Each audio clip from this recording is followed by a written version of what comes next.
Okay so ကျွန်တော်ကတော့တက်ကချက်ကဇော်ရဲပါကျွန်တော်ကင်မရာကိုပြင်ယူရမယ်ပြောပြီးတော့ကျွန်တော် intro မှာထပ်ပြီးရိုက်ဖြစ်တယ်။ဘာကြောင့်ရိုက်ဖြစ်လဲဆိုရင်ဒီကောင်ဗီဒီယိုကဗျာကျွန်တော်ဒီ unboxing လေးတစ်ခုလုပ်ပေးမယ်။ကျွန်တော်ဒီကTikTok shop ကပေါ့နော်။ TikTok shop ကနေပြီးတော့မှာထားတဲ့ပစ္စည်းလေးတစ်ခု unbox လုပ်ပေးမယ်။အဲ့ဒါဘာလဲဆိုတော့ဗျာဒီကောင်ကကျွန်တော်ဒီဖုန်းနဲ့ပတ်သက်တဲ့ပစ္စည်းမဟုတ်ဘဲねဒီကောင်ကကျွန်တော်ရဲ့ကင်မရာပစ္စည်းကျွန်တော်ကင်မရာတုံးနေတယ်ကင်မရာကိုလိုမျိုးကင်ပြနေရဆိုရဗျာဒီခုရိုက်နေတဲ့ဗီဒီယိုကကျွန်တော်ကင်မရာနဲ့ရိုက်တာမဟုတ်ဘူးကျွန်တော်မျိုးသမီးရဲ့ DJI Osmo Pocket 3နဲ့ကျွန်တော်ရိုက်နေတာအခု mic ကစဒီကောင်က DJI mic 2နဲ့ပြောတာပေါ့နော်ဒါကကျွန်တော်အခုလက်ရှိရိုက်နေတဲ့ကင်မရာကျွန်တော် video device ဆိုရင်ဒီကောင်နဲ့ရိုက်တယ် Fujifilm X-S10 X-S20 ရောက်ထွက်တယ်ပေါ့နော်ဒါပေမဲ့ X-S20 ကိုတော့ကျွန်တော်မလဲဖြစ်သေးဘူး X-S10 နဲ့ပဲကျွန်တော်ရိုက်နေတယ်ပြီးတော့အခုတက်ထားတဲ့ lens ကပေါ့နော်ကျွန်တော်ရဲ့လုံးဝ primary lens လို့ပြောလို့ရတယ်ဒီ Viltrox ရဲ့75 1.2 Pro lens f1.2 ကိုဗျာဒီ 75mm focal lens ကျွန်တော်တို့ဒီ full frame နဲ့တွက်မယ်ဆိုဒီကောင်ဗျာ112လောက်တွားကြတယ် 115mm လောက်တွားကြတယ်ဗျာအရန်ကိုကြက်တယ်ပြီးတော့ f1.2 ဆိုတော့ဗျာနောက်က bokeh blur တွေကအရန်ကိုကောင်းတယ် portrait ရိုက်လို့အရန်ကောင်းတယ် sharp အရန်ဖြစ်တယ်ဒီကောင်ဈေးလည်းနည်းနည်းများတယ်$950လောက်မသိဘူး$950ဆိုတော့ခုဆိုရင်normal way 30ဝန်းကျင်လောက်ရှိကောင်းရှိလိမ့်မယ်ဆိုတော့ဒါတော့ဗျာကျွန်တော်အဓိကရိုက်တဲ့ lens Viltrox ရဲ့75 1.2 Pro lens ပြီးတော့ကျွန်တော်မှာဗျာမှန်တယ်ပြောရင်ကျွန်တော်ခုဝယ်လိုက်တဲ့ပစ္စည်းကဒါကင်မရာ lens ပဲဒါပေမဲ့ဒီ lens ကဗျာကျွန်တော်ကိုမှမရှိသေးတဲ့ focal lens တခုမဟုတ်ဘူးဘာကြောင့်လဲဆိုတော့ကျွန်တော်ကဘယ်လိုပြောမလဲနှလုံးသုံးလုံးပြီးတော့ဒီမှာ၄လုံးတက်ထားတဲ့ lens တစ်ခုပြင်နောက်ထပ်ကင်မရာ lens လေးလုံးကျွန်တော်မှရှိတယ်။ဘာလဲဆိုရင်အရင်ဆုံးပေါ့နော် Fujifilm ကိုင်မပါမဖြစ်ပေါ့Fujifilm XF 18 to 55 f2.8 ကနေ f4 ဒီကောင်ကဗျာ kit lens ပေါ့ဒါပေမဲ့ kit lens ဆိုမဲ့ဒီကောင်ကဘယ်လိုပြောမလဲ 18mm မှာဗျာ f2.8 ရတယ်ပြီးတော့ 55mm ဒီကောင်လုံးဝ zoom အပြည့်ဆွဲလိုက်တဲ့အချိန်မှာလေဒီကောင် f4 ရတယ်ဆိုတော့ပြီးတော့ OIS ပါညာလည်းပါတယ် sharp လည်းဖြစ်တယ် image quality ရော bit quality ရောတော်တော်ကောင်းတယ်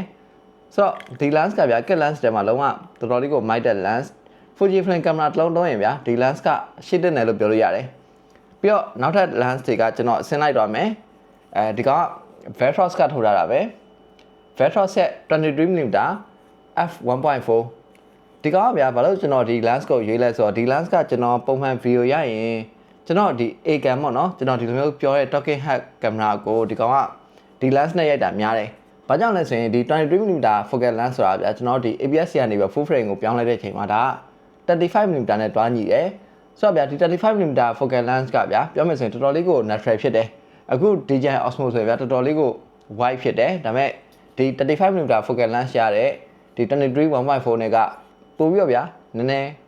ဘယ်လိုပြောမလဲအရင်မကျင်းလုံးမကျဲလုံးအချိန်တွေတခုရတယ်။ကျွန်တော်ဗီဒီယိုအဓိကရိုက်တဲ့ lens ကဒီ lens auto focus quality ကတော့မဆိုးလို့ပြောလို့ရတယ်ပြီးတော့နောက်တစ်ဆင့်ထပ်သွားမယ်23ပြီးတော့နောက်ထပ်ကျွန်တော်ယူလိုက်တာကဒီ35mm f1.4 TT Edison ရဲ့ lens လေးပါဒီ lens ကပြ size ကတိတ်သေးလေးဒါမှန်တိုင်းမှာကျွန်တော်ပထမဆုံးဝယ်ဖြစ်တဲ့ lens လို့ပြောလို့ရတယ်ဟိုးရင်တော့ကျွန်တော်ဒီ Fujifilm X-T30 ကင်မရာနဲ့ရိုက်တော့ကကျွန်တော်ဒီ lens ကိုအဓိကထားပြီးရိုက်တယ်တသိန်းခွဲပဲရှိရကျွန်တော်ဝယ်တဲ့အချိန်မှာပေါ့နော်ခုဈေးကတော့ပြောင်းကောင်းပြောင်းနိုင်တယ်တသိန်းခွဲနဲ့ 35mm f1.4 ရတယ်ဒါပေမဲ့ဒီကောင်ရဲ့ downside တစ်ခုကဒီကောင်က auto focus lens မဟုတ်ဘူးဆိုတော့ size တော့တကယ် compact ဖြစ်တယ်ဒါပေမဲ့တကယ်တမ်းဓာတ်ပုံရိုက်ချင်တယ်ဆိုပြဒီကောင်ကကျွန်တော် manual focus နဲ့ပဲအမြဲရိုက်ရမယ် manual focus ကဗျာစင်တော့ပြေတယ်ဒါပေမဲ့ကျွန်တော်ဒီ Fujifilm X-S10 ကိုပြောင်းလိုက်တဲ့အချိန်မှာဒီကောင် commander ရိုက်ပါရဗျာကျွန်တော်ဒီ zoom in လုပ်လို့မရအောင်အရင်တော့ X-T30 မှာဆိုရင်ကျွန်တော်ဒီ back commander ရဲ့ကိုတစ်ချက်နှိပ်ပြီး zoom in လုပ်တယ်ပြီးတော့ focus ချိန်ပြီးရိုက်တယ်ပေါ့နော်ဒါပေမဲ့X-S10 မှာအဲ့လိုလုပ်လို့မရတဲ့အတွက်ကြောင့်ကျွန်တော်ဒီ manual lens ကိုတိတ်ပြီးတော့မရိုက်ဖြစ်တော့ဘူးအဲ့ဒီစားကျွန်တော်ခုနပြောတဲ့ဒီ Viltrox ရဲ့23ရဲ့ပြီးတော့75ကိုအဓိကထားပြီးရိုက်တယ်ပြီးတော့နောက်ထပ်တစ်ခုရှိသေးတယ်အဲ့ဒါကဒီ lens ဒါက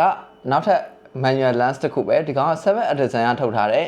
55mm f1.4 version 2ဒီ lens မှာဆိုဗျာကျွန်တော်ဒီဘယ်လိုပြောမလဲ fader လေးတော့မှ soft fader လေးပေါ့နော်ကျွန်တော်ဒီ black mist ပုံစံမျိုးပေါ့နည်းနည်း soft ဖြစ်တဲ့ဒီ portrait ရိုက်ဖို့အတွက်ဒီ lens လေးကိုအောင်တက်ထားရည်ဒါပေမဲ့ ဘယ်လိုလဲဆိုတော့ဒီ lens က quality အရင်ကြီးမကောင်းဘူးကျွန်တော်ဝယ်ဦးရမြ lens ထဲမှာဒီကောင်က quality တော်လေးဝဲတယ်chromatic aberration ပေါ့နော်ဒီတချို့ဒီ portrait ရိုက်တဲ့ချိန်မှာဒီနောက်ဘက်က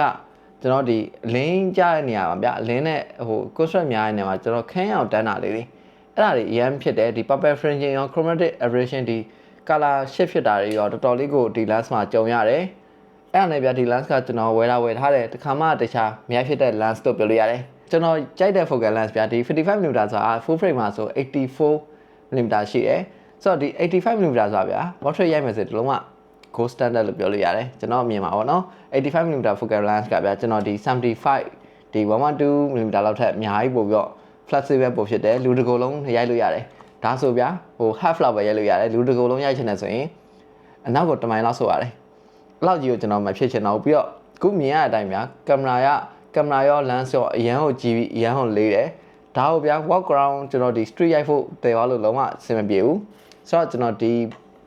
lens လေးကိုထပ်ဝယ်လိုက်တယ်အရင်ပါကင်ဖောက်ရအောင်ဒီ lens ကိုကျွန်တော်ဘယ်ကနေဝယ်လဲဆိုရင် TikTok shot ပဲဒါပေမဲ့ site နာမည်ကဒီကောင်ကကျွန်တော်ဒီ snapshot camera ဆွဲစီရဝယ်တယ် snapshot camera ဗျာကျွန်တော်အမြင်မှာဒီ back camera တို့ဘာလို့ထက်နည်းနည်းလေးပို့ပြီးတော့အဆင်ပိုပြည်တယ်ပစ္စည်းပို့ဆောင်တယ်လို့ကျွန်တော်ခံစားရတယ်ထူးထူးများကျွန်တော်တို့ကြိုက်တဲ့ဒီ Ulanzi တို့အဲ့လိုမျိုးဗျာတချို့ product တော်များများကဒီ back camera တို့ဘာမှဆိုဗျာဒီ Viltrox lens တွေပါဆိုမရှိဘူးဒါပေမဲ့ဒီ snapshot မှာဆိုရင်ရှိတယ်ဒါ Viltrox lens မှပြောမိပါပြီ Okay ကျွန်တော်ပါကင်ထောက်ကြမယ်ဒါ Okay ရပြီအော်တို့ကတေချာထပ်ထုတ်ထားတယ် Okay ကျွန်တော်ဒီဘက်ကိုရောက်လာတာပေါ့နော်အဲ့တစ်ချက်တော့အရန်ကြိုက်တဲ့ပိုင်းလေးရှိရဲအဲ့ဒါဘာလဲဆိုရင်ဗျာပစ္စည်းမှားရတာအရန်ကိုလွယ်တယ်အရန်ကိုအဆင်ပြေတယ်ကျွန်တော်ဒီ lens ဆိုရင်ဗျာစထွက်ထဲကကျွန်တော်ဒီမြန်မာနိုင်ငံမှာဗျာဒီ Viltrox lens တွေကိုဒီအသစ်ဝယ်လို့ရတဲ့တနေရာတော့ install ဝယ်လို့ရတဲ့တနေရာတော့ဆိုင်ဗျာဒီ sun camera မှာကျွန်တော်အများနဲ့မေးတယ်ဟို April ကစပြီးတော့ April မှာမေးတယ် May မှာမေးတယ်ပြီးတော့ဒီမလာခင် September October မှာမေးတယ် install မရှိခဲ့ဘူးတို့မတွင်းထားဘူးတွင်းမှာလို့လည်းကျွန်တော်အများနဲ့ပြောရတယ်ဒါပေမဲ့မရခဲ့ဘူးဆိုတော့ဘန်ကောက်ရောက်တဲ့ချိန်မှာကျွန်တော် Viltrox ရဲ့ 56mm f1.7 lens ကိုကျွန်တော်ဝယ်ဖြစ်ပါတယ်ဒီမှာ snapshot camera ဝယ်တာပါဒီကောင်က56mm ဆိုတာဗျာတကယ် 85mm focal lens equivalent လို့ပြောလို့ရတယ်ဒီကောင်က55ဆိုတော့84 83.5 လောက်ပဲရှိတယ်ဒီကောင်ကလုံးဝ56အပြည့်ပြီးတော့ဗျာအခုကျွန်တော်ပြမယ်ဒီ booth size ကတော့မှကျွန်တော်ရဲ့ဒီ Viltrox 75mm 1.2 lens တက်ပိုသေးတယ်အဲ့တော့အဓိကဝယ်ဖြစ်တာပေါ့နော်အဓိကဝယ်ဖြစ်တဲ့အကြောင်းပြချက်ကဒီကောင်က size ကအရန်ပိုပြီး compact ဖြစ်သွားတာကြောင့်လည်းပါတယ်ရပြီဆိုတော့ကျွန်တော်ဒီဘူးကိုဖွင့်လိုက်တဲ့ချိန်မှာ Okay Randy Cat ပါတယ် Randy Cat ကဒီမှာတော့သုံးဝင်တယ်ဘာကြောင့်လဲဆိုရင် Viltrox ကဒီ snapshot camera ပေါ့နော်ဒီကောင်1 year Randy ပေးထားတယ်ပြီးတော့ဒီမှာကျွန်တော်အိတ်လေးတစ်ခုပါတယ်ဒီ lens ကဗျာမှန်တိုင်းပြန် budget lens ပေါ့နော် budget lens ဆိုတာကဒေါ်လာ100ဝန်းကျင်ပေါ့နော်ဒီကောင်ဒေါ်လာ190လားမသိအဲ့မှာဒီအိတ်လေးတစ်ခုပါတယ် Viltrox branding ထည့်ပေးထားတယ်ဒီအိတ်လေးကမိုက်တယ်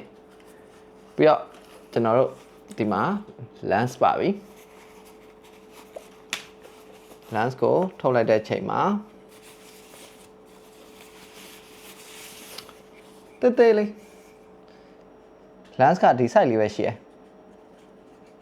ကျွန်တော်တို့ Viltrox ရဲ့ 56mm f1.7 lens ပါကျွန်တော်ဝယ်တဲ့မြ lens ထဲမှာဒီကောင်အသေးဆုံးပဲဒါကျွန်တော်ရဲ့ 22mm f1.4 နှစ်ခုရှင်လိုက်တော့မှ size ကတွဲလောက်ပဲရှိမယ်ပြီးတော့ဒါက Fujifilm ရဲ့ဒီ XF 18 to 55mm lens ပါပို size သေးတယ်ပြီးတော့ကျွန်တော်ဒီ manual lens ပေါ့နော် TTR10 ရဲ့ 35mm f1.4 manual lens နဲ့ရှင်တော့မှရှင်းလို့ရတယ်ကျွန်တော်ရဲ့ဒီ 75mm f1.2 နဲ့ရှင်လိုက်မယ်ဆိုရင်တော့လုံးဝစီနဲ့ရေပဲတဝက်တောင်မရှိဘူးဆိုတော့ဒီ lens ကတက်ကြည့်ကြမယ်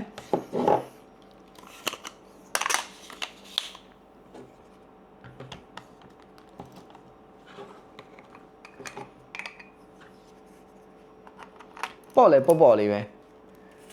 ကျွန်တော်တို့ lens hook ကိုပြောင်းပြန်တက်လိုက်တဲ့ချိန်မှာဒါလေးပဲ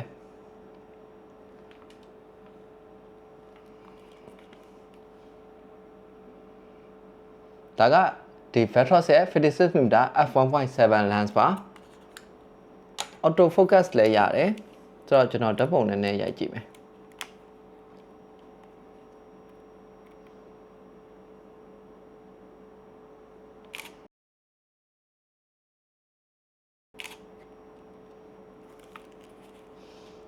မြင်ရမလားတော့မသိဘူးဒီမှာပါလုံးဝ 56mm ဆိုတော့ဗျာကျွန်တော်ဒီလောက်ကနေလှမ်းရရင်တော့မှနောက်ကဘိုခေးပါညာဆိုတော့တော်တော်လေးတော့လှတယ်ဒီကောင်ကနည်းနည်းလေးဘဲဥကံပုံလေးတော့တွားကြတယ် Okay ဆိုတော့ဒါတော့ဗျာဒီ Viltrox ရဲ့ 56mm f1.7 lens ကိုကျွန်တော် unboxing လုပ်တာပါဒီ lens ကိုဗျာကျွန်တော်အပြင်တော့ထွက်မြိုက်သေးဘူးဘာကြောင့်လဲဆိုရင်ခုကညနေလဲစောင်းနေပြီဆိုတော့ထွက်မြိုက်သေးဘူးနောက်နေ့ကြာမှကျွန်တော်ဒီ lens ကိုဒီ7 design ရဲ့ 55mm f1.4 manual lens ရဲ့ပြီးတော့ကျွန်တော်ရဲ့တကယ် portrait လောလောဆယ်မှာကျွန်တော် portrait အကြိုက်ဆုံးအကောင်းဆုံး lens လို့ပြောလို့ရတယ်Viltrox ရဲ့ 75mm f1.2 pro lens နဲ့ရှင်ပြီးတော့ကျွန်တော် image quality ဘယ်လိုရှိလဲဘယ်လိုပုံစံမျိုးရှိလဲဆိုတော့ကျွန်တော်ပြောရမယ်လောလောဆယ်မှာတော့ဗျာကန်ရတာအရန်ကို lightweight ဖြစ်တယ်ဒီ lens ရဲ့အလေးချိန်က 170 gram ပဲလေးတယ်190 gram ဆိုတာဗျာကျွန်တော်ဒီပုံမှန်ဖုန်းလုံးထက်တာမှာပိုပေါ့တယ်ဖုန်းထက်တာပိုပေါ့ရဲ့ lens ဆိုတာဗျာတော်တော်လေးကိုကန်ရတာမိုက်တယ်ကျွန်တော်အခုကန်ထားတာဆိုဗျာလုံးဝလို့ကြောင့်လဲကျွန်တော်ဒီ lens ကိုဗျာအမြဲတက်ထားတော့ဒီ lens ကလုံးဝကို compact ဖြစ်တယ်ကန်ရတာစအရန်ကိုမိုက်တယ်တခုပဲပေါ့နော်တခုပဲဆိုတာကျွန်တော်ဒီ lens hook လေးကိုတော့တဘောမကြောက်ဒီ lens hook က lens hook လေးကလုံးဝ plastic ကိုမှလေတိတ်တိတ်လေးနဲ့ flinky တော်တော်တော့ဖြစ်တယ်အရန်ကြီး quality အတိတ်တော့မကောင်းလာဘူးပေါ့နော်ဒါကလည်းကျွန်တော် budget lens ဆိုတော့လည်းဒီလောက်တော့ရှိမှာပေါ့ budget ဆိုတော့ဗျာကျွန်တော်ဒီကောင်းရဲ့ဈေးကိုပြောတာပေါ့ဒီကောင်းရဲ့ဈေးကဒေါ်လာဆိုတော့ဗျာခုနကျွန်တော်ပြောလို့ဒီကောင်းဒေါ်လာ189လားမသိဘူးရောက်လောက်နဲ့ရောင်းတယ်ကျွန်တော်ဒီမှာဝယ်တဲ့ဈေးကတော့TikTok shop ကဗျာဒီ voucher လေးတုံးလိုက်တဲ့အတွက်ကြောင့်ကျွန်တော်ဒီ9990ကို9500ဝန်းကျင်လောက်နဲ့ရလိုက်တယ်ဒီဈေးမှာတော့မစိုးပါဘူးပေါ့နော်ဘာကြောင့်လဲဆိုကျွန်တော်ဒီ6သိန်းခွက်သိန်းနဲ့ဒီ lens အတိတ်ရတယ် prime lens လည်းဖြစ်တယ်ပြီးတော့ဒီ 56mm ပေါ့ကျွန်တော်ဒီ full frame မှာဆို 85mm equivalent lens ကိုရတယ်ပြီးတော့ဗျာဒီကောင်ကဗျာ f1.8 တို့ f2 တို့မဟုတ်ဘူး 1.7 ဆိုတော့လိုလိုက်ပိုင်းမှာနည်းနည်းလေးတော့ပိုကောင်းမယ်ဒီ f1.4 တို့ f1.2 တွေကိုတော့မှီချင်းမှမှီမယ်ဒီဈေးနှုန်းမှာပေါ့ဗျာနည်းနည်းလေးပိုတုံးနိုင်တယ်ဆိုတော့ဒီ Sigma ရဲ့ 56mm f1.4 lens တွေရှိတယ်ဒါပေမဲ့ကျွန်တော်အဲ့ lens တွေချာဒီ Viltrox ကိုသုံးပြတာကကျွန်တော်ဗျာဒီ personally Fuji film အတွက်ကိုဗျာဒီ Sigma ကိုအရင်ကြီး prefer မဖြစ်ဘူးအဲ့စား Viltrox fan ဖြစ်နေပြီဗျာ Viltrox ကို 22mm ရောခု 75mm ရောပြီးတော့နောက်ဆုံးဒီ 56mm ရော Viltrox lens ကိုကျွန်တော်3ခုတောင်ရှိနေပြီဆိုတော့ကျွန်တော်နည်းနည်း comfortable ပို့ဖြစ်တယ်ဗျာဝယ်ရတာပြီးတော့ဒီ lens တွေကဒီ firmware update လုပ်လို့ရတယ်ကျွန်တော်ဒီနောက်ဖက်ဒီနေဟာမှာပေါ့နော်ဒီနောက်ဖက် lens ချိတ်တဲ့နေရာလေးမှာ lens တက်တဲ့နေရာလေးမှာ USB-C port ပါတယ်